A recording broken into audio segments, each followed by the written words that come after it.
Greetings, Internet. Welcome to Aaron Plays, and I hope you're doing fantastically well today. In this episode, I will be continuing my playthrough of Fallen Eagle by Hexasim, an opposed scenario 3 against Mark, which is about the Battle of Plancenoit, if that's correctly pronounced. I'm playing the Prussians, Mark's playing the French, and this will be starting turn 2 of the game. So before we go down, if you could hit the like button, because it all helps the channel via the algorithm, gets this video out to more people. Subscribe if you haven't done so already, if you enjoy what I do.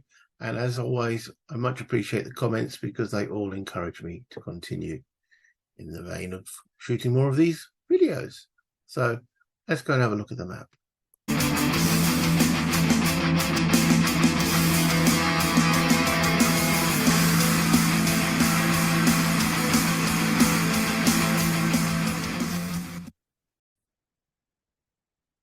Okay, so we're just about to start the 7 p.m. turn, which is turn 2 of this particular scenario.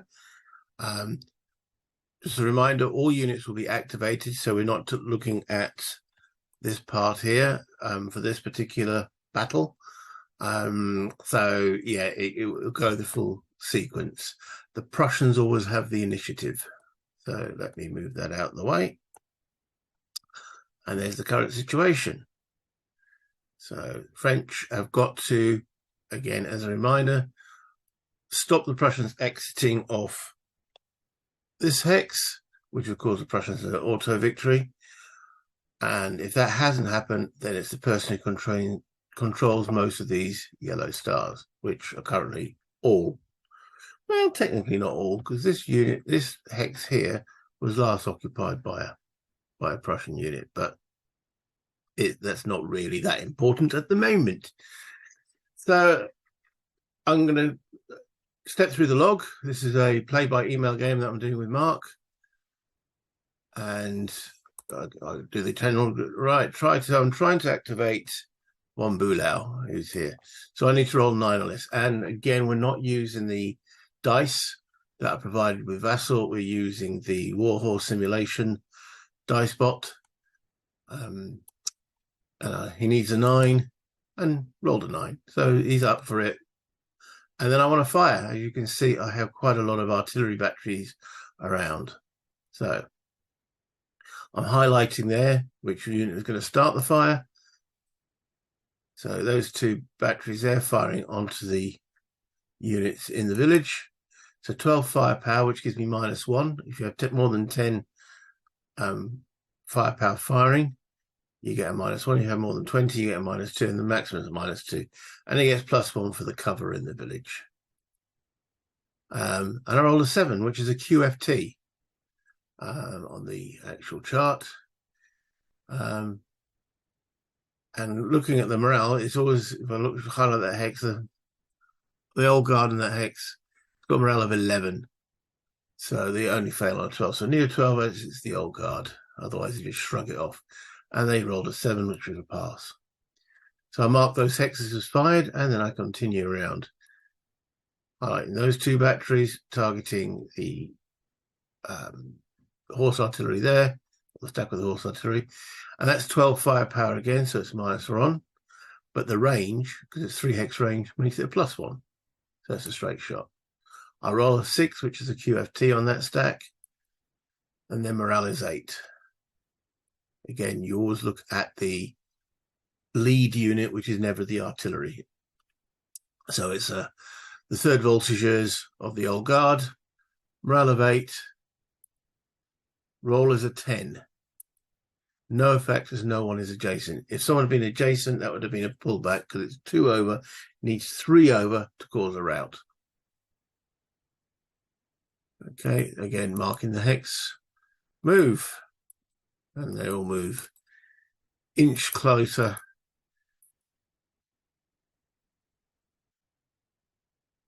Oh, just had a thought. And here's my thought. The morale check that rolled a 10 was a mixed formation. Okay, because it had guard plus line in the same hex. Oh, just check no penalty for fire morale. So I thought, oh, wait a minute, because they're a mixed formation of different type, there's an old guard unit from the guard and there's a unit from the 6th Corps that lowers them around. And it does for some checks, but not from fire. So it'd been a melee QFT. I think that would have brought that on, but because it was fire, so I got excited for a moment because that would have been a rout, but then I got non-excited because it wasn't. Okay, onwards, going to retract to move because I don't want to throw everything into the mix. And I'm basically trying to start moving Bulow's Corps down so that the Prussian 2nd Corps can hit the northern part of the French perimeter. That's my movement done. No melee decorations. I'm trying to wheedle him out with artillery, but my artillery didn't really have much effect in that round, but I'm bringing those bigger guns closer. And as I said, it's back to you. So, no there, and then low game. So we're now looking at the next log file. So I'll open that. Don't want to save the game. And as I said, it's back to him. Okay, hi Aaron. Every Frenchman on the field within view of that tremendous Prussian gun line enter the tuneless whistling while shuffling their feet stage, which I thought was quite amusing. I can see. Oh dear. Yes, that is a good gun line coming up. General Morton attempts to seize the initiative, needs a 9 or less. An 8 is rolled, so he rolled successfully. Offensive fire begins. He's firing down the line. Right. Checking. Right. So this is a quick question he asked. Checking line of fire rules. It's unclear to me how the hex spine on the hex between the firer and the target possibly affects line of sight. Although it's crystal clear if it was a slope hex, not on the hex spine. He's checked Wargame Geek to no avail so far. In other similar hex-based games, if one side of the spine is clear, it's usually fine. But that doesn't equate to it being legit in this system. I think a good compromise would be to leave the interpretation of this line of sight example to you. I pass the buck. Okay, I thought that would be fine. And I did comment to him via text, that'd be fine. So if you interpret line of sight as being clear, please roll the attack for me as your first action in your next activation, which I'll do. If not, then we'll carry on as it is. So he's carrying on his. Right, so that unit shooting at my guy there. The French battery fires with 4 SPs versus the 18th Infantry Regiment for 0 DRM. Dice roll is a 10, no effect. Hex marked as fired. Next stack firing, again, 2-8 battery fires with 4 SPs versus 18th Infantry, 0 DRM. Roll as a 6 for a QFT. My unit has a 7 QFT. Dice roll is a 12. Yeah. 2/8 gunnery was exemplary. I wouldn't say the gunnery was exemplary. I would say the Prussian morale just went down the toilet. Okay, it's a rout affecting a step loss on the foot battery, correct. And the whole hex decides to do a bunk. Thank you very much for your participation in today's events. Yeah. Hopefully, Blucher can stop the panic for you. Hopefully. Okay, that battery firing. The next stack. +1 for the range. Rolls a 10, no effect. And the last battery, I think, firing here. Right, battery fires with 2 SPs. That's +1 for battery size because it's less than 4. It adds a 1. Rolls a 9 for no effect. So generally, these guns are blatting away and causing me a little bit of discomfort with one route, but the rest are okay and stand. So he says, that's the end of the offensive fire phase. Please do me your thoughts on the line of sight for 3 on battery. Cheers. Okay. On to movement. So we'll just skip through what he's doing. He's definitely reinforcing that village. Walton's going in.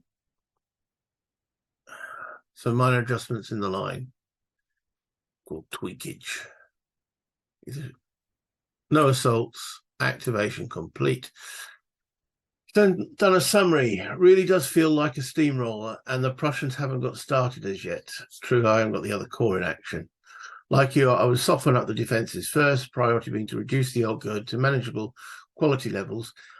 An artillery shot which causes a step loss is still a step loss no matter how fancy their uniforms and flags, which would then lower their quality level prior to the large push.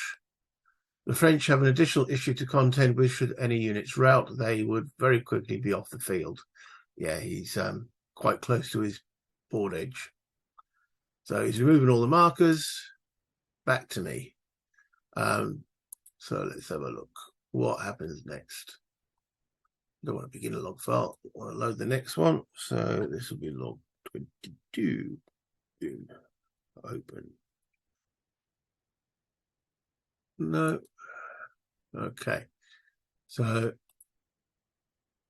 hi, Mark. I would say line of sight is clear, so resolving your shot, which is a straight roll. So I rolled a 3 for you. So, yeah, I'm rolling the dice and I roll a good shot for him. QFT2 at a step loss on my units. Roll an 8, which is yet another rout. So I roll great for his shot and roll rubbish for my morale. At which point I'm thinking, yeah, this is not going too well for me. But off they go. 1, 2, 3. So I'm going to now try and activate Blucher. Needing a 7, roll a 5. Rally attempt on the 5th artillery hex, need a 7. So I'm looking at doing a rally attempt on them. Roll a 7. Oops, needed a 6 for the other 2 units. So I rallied one of them, and the other 2 are still routed. Roll for that hex, just in command range. Need a 6 to rally them all. 6 rolled. Well done, Blucher. Got them back into action. Okay, and then Mark Blucher is his first action. Back to you so he could pass or auto activate the guard, because the guard have got no leader on the field. Right, so bringing in the next action, log file. Okay, so we've just done 22, so we're doing 23 now. So you can see stepping through the logs is quite easy for all you non-VASSAL users. Log files are quite, I say, easy to step through and also easy to upload and such forth. I don't want to resave the game. So carrying on. All right, Aaron, thanks for the line of sight clarification and fire roll for the 3-1 battery. I felt your pain on the rout and losses. Yeah, did you though? Did you? Did you really? Or was there a little smirk on the side of your face? I don't know, but probably would have been on mine if it had been reversed. I would have gone, oh, really sad. Anyway, moving on. At least Blucher was able to rally quite well. Okay. Some points of interest to note for the channel viewers. The French are now in a bind. Are they? Okay, if you say so. It's great to have the initiative, but none of your formations have activated. In fact, you have potentially 4 core-size attacks to muster, which is not true because Bulow has activated. The Guard are ideal in defence or as a small counter-attacking force. Sorry, make that 3. Well, but it was indeed activated, so you could realise that. He was at the bottom of the stack. I moved him back to the top view for whatever reason. Right, for now, the Guard will pass. So back to me. So it was, all he did his log was a bit of chinwag and then passed with the Guard. Now, technically, I could then say, right, well, I pass, back to you. And then he could pass. And then if I pass again, that would end the turn. So that's not going to happen. And he knows I won't do that. Because I don't want to end the turn because I've got plenty to do. Start a new log file. Again, no. File. Load log file. And we're looking at for log 24 now. So, okay, no. Boom. Okay. Back to me. Hi, Mark. Okay, I will try and find Bulow again. Remember, you can't activate 2 things in a row. So I could have gone for push, but I've decided, no, let's keep the pressure going. Von Bulow needs a 9, rolls a 6. So he's up. Some fire. And we carry on with the, let's try and cause some losses on these darn Frenchmen. So firing into the village. That's +1 for terrain, -1 for 10 steps. So it's a straight roll. Roll an 8 for no effect. On the actual fire chart for artillery, it's a 7 or less will actually start causing such potential hits. I wonder if I could bring up any other charts on here. No, which is good. That means you've got to have the game, which I do, to actually look at the charts. So yeah, starting with the 7 and lower, as low is good in this system, you get effects. So on a 7, it would be a QFT, which is a morale check. 6 is a QFT, and then a 5 is a QFT +1 step. So the top units would take a step loss. A 4 is a QFT in 1 step. A 3 is a QFT 2. Sorry, go back. A 4 is a QFT 1, so that's a +1 on the morale. So it makes it a little harder to pass. On a 3 roll, a QFT 2, which is a morale check with a +2 and a step loss. And then the Snake Eyes, QFT 2 +2 steps. So it's quite heavy. Infantry fire. Infantry need a 5 or less, with corresponding getting better as you get closer to the Snake Eyes. So all those guns just went no effect. Moving on. Next 2 batteries. Firing at that unit there. 9 firepower for +1 for range. Didn't quite get the 10 factors. 6 for a QFT. All right, cool. Morale of an 8. About time you failed one of these. Roll of a 12. And I felt, oh, now I feel a bit guilty. But only guilty. He did roll a 12 on their morale, which is a rout. So the guns get reduced, and they rout. He's routing them towards this hex here, which is his line of communication. If I just clear all the units, so those are the ones with the stars. 1, 2, 3, 4, 5, 6, 7 stars. So the winner, the person who has most of those, and that blue hex there is his line of communication, and the black one here is my line of communication. So let's bring all those units back. That's one of the big advantages of VASSAL, that you can just remove all the counters, have a look at the map and go back, which obviously you can't do in the physical game. So yeah. I asked him, do you think that that was a correct route that I did there? Because I moved them from that hex, then I went there, and I couldn't see them going through that if there was another option.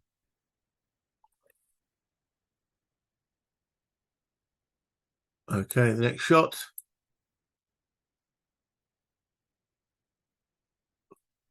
-5, rolled a 10, no effect. Okay, so I'll pass back at this point before I start to encroach on your dudes. Please modify route path if you think it should go another route. Interesting question. How do you rally them? Because he doesn't have an army commander on the field. So the only way I think he can rally them is if Mouton takes a rally action rather than activating the troops. Otherwise, in the route phase at the end of the turn, they're going to be off the board. So anyway, starting your log file. No. File. Going load game. I'm now loading log 25. Open that. Okay, no. Right, there it is. Log 25. Okay. What's Mark going to say now? Hi, Aaron. Cutting in for command and reply. So he's going back over some of my stuff here. There's also a +1 for firing at a target on a higher level, which is true, but in this case it makes no difference because it was a QFT on a 2 on a 6, and it's a QFT 2 on a 7, so which he failed, blah blah. Yeah, just going through that. So he pointed out that, yes, I was firing at a higher level. So do you think he avoided? Yeah, my question. Just double check rule 15. The routed units must be close to the supply hex and the start hex and cannot enter an enemy's gun control. So the move you carried out for me is fine. Cheers. Okay. My next shot, which we know is a miss. Roll 10 for no effect. I'll pass that. Right. The only method of rallying is by using Mouton's activation, as I just said, to do so. Should I end the turn with a few stacks? This may well be a consideration. Right. So all he did there was answer my question. Start a new log file. No file. No game log. We're now on to log 26. That's just a reminder to me. It doesn't really modify for you. I've decided when I'm going to end this actual sequence of logs. So I mark some fourth corps movement as I'm encroaching on these positions here. Okay, now to plan attack on the first Volgiers. Where's the first Volgiers? That's this unit here. So cavalry unit. So it's 2 movements up the hill. That takes to 3. That adds 4, that's 7 into that hex there for 8. And I'm starting to move some more infantry around. That's a creek. So I looked at this creek. Yeah, there's no additional cost for terrain for that. Okay, 3, 4 to there. And bringing more guys in. And shuffling the line of guns. Again, trying to create space for Von Perch's troops to come through.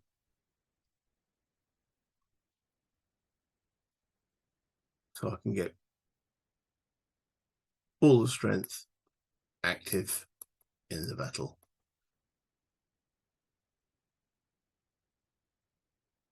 The cavalry can move quite quickly around the field. Okay, melee declaration.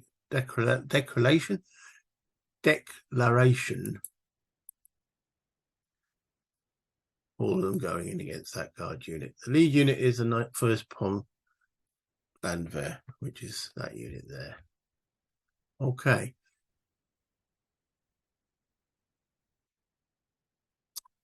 For his defensive fire.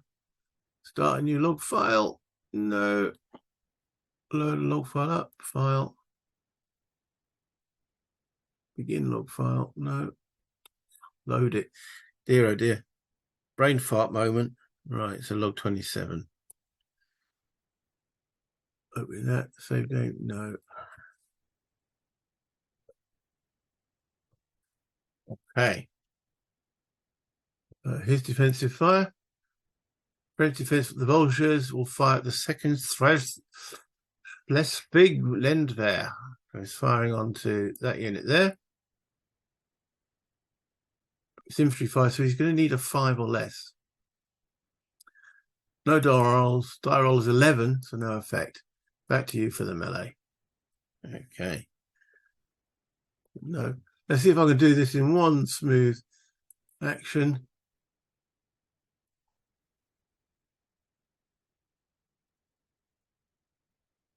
Yes, right. High mark. Right, okay, we're in. The melee against the guard. Odds of 44 versus 12. So that's adding all my dudes up. 3 to 1, so it's a -3 modifier. Then QF is morale of 8 against my guy 6. So he's better quality, that's +2. Okay. Net -1. Roll of 7 equals 6. So it's a QFT on that guard unit. So not a great roll. And they rolled a 12.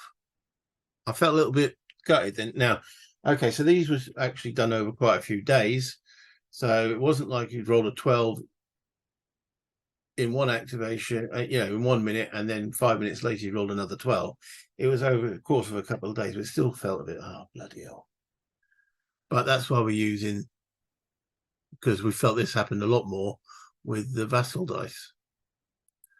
Too many 12s, but then I had a chat with Mark and he was saying basically because it's spread over different days, it's just the way the algorithm sort of came up. So that's a route. They go through that old guard hex. Route check on them. And they passed. I didn't actually write that down. It was a 10, I think, or a 5 or 6, so there's no problem. So cleared up. Okay, back to you, to your activation. It's a goodbye. Right. That's as far I'm going to take. We have done a few more logs, so that's how far I'm going to take this episode. So let me end this screen share and we will continue. Okay, so a lot happened. We've had Brudau's now finished for the turn because he's had his 2 activations. I've still got Persh to do 2 activations and Blucher to do 1. Also, Mark's still got Mutan to do 1 and the guard to do 1. So I've still got 3, he's still got 2. So we're effectively halfway through turn 2. His big concern is, where does guys routes? That is a good question. It looks like the guard infantry that just routed is not going to be able to get them back, which from my point of view is from his point of view, but that's the nature of this scenario. I think I've got to keep pushing and pushing and pushing to, you know, make him bleed and fall back from those hexes. I can't see me getting off the road. There's just too many Frenchies in the way, but I've got to actually make him suffer for holding that ground. So yeah, I'm enjoying it. I do quite like playing it by email. It gives me because mine and Mark's schedules are difficult to get together, but the game's going on. That was about 4 days of logs over that time period, maybe 5. So yeah, it's something. I'll come home from work, a log to do that, and then email it back, and then about an hour or 2 later, boom, a log comes back from Mark.